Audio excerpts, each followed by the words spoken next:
Do you want to know how to record voiceover on Filmora 9? If yes, then watch this video till the end.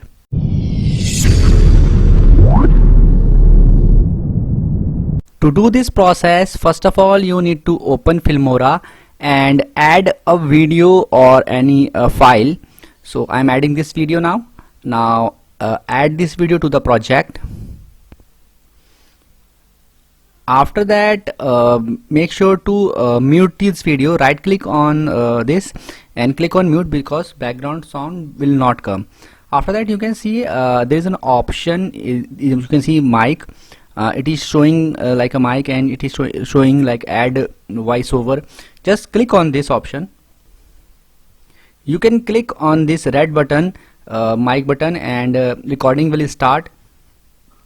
After that, you can record till the end, and whenever you want to end it, you can simply click on the same red button and recording will end.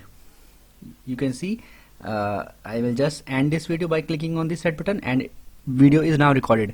I hope now friends you will be able to do it. In case you find this video helpful, just hit on the like button and subscribe my channel for my upcoming videos. Bye bye friends, take care.